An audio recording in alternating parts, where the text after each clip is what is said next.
জোরে বলেন, একটার উপরে গ্যারান্টি দিতেছেন নবীর আদর্শ। মান তামাসসাকা সুন্নতি ইনদা ফাসাদি উম্মতি।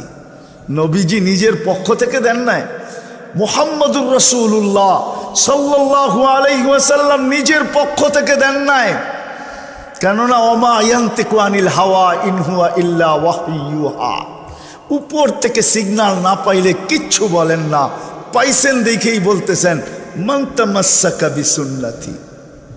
আমার একটা আদর্শকেও যদি ধরে রাখবা ইমানের সাথে, ফিতনার জামানায়, এই জমানার কথাই বলতেছে, এই জমানার কথা, একটা আদর্শকে যদি ধরে রাখতে পারি তা আল্লাহর রাসূল বলতেছে ফালাহু আজরু মিয়াতু শহীদ, 100 শহীদের মালা নিয়ে স্বাগত জানাবো। কত শহীদ?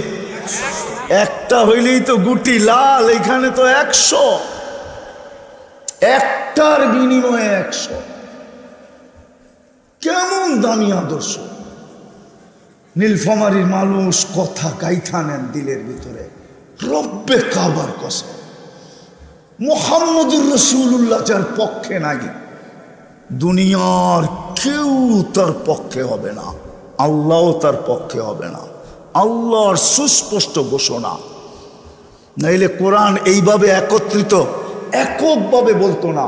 কোরআনে কোথাও এককভাবে এই ঘোষণা নাই আতিউল্লাহ, এককভাবে কোথাও ঘোষণা নাই। যেখানে আতিউল্লাহ আছে ওইখানে আতিউর রাসূল আছে।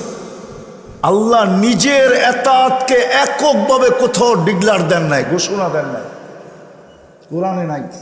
কিন্তু বন্ধুরটা দিছেন, বন্ধুরটা মান আতা আর রাসূল ফাকাদ আতা আল্লাহ।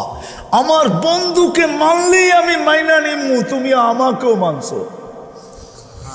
ওয়া ইন তুতিউহু তাহতাদু, আমার বন্ধুকে মানলেই আমি হেদায়েতের মালা গলায় পরায় দিব। একক ডিক্লার।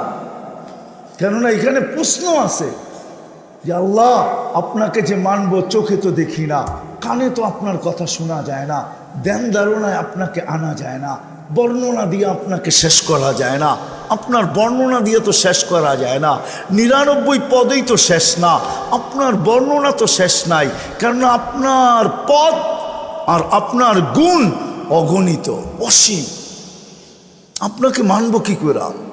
আল্লাহ যেন জবাব প্রশ্ন মাইনা নিছেন, তারপরেই মনেই বলছেন ইন তুতিউহু তাহতাদু, আমার বন্ধুকে মানলেই হবে।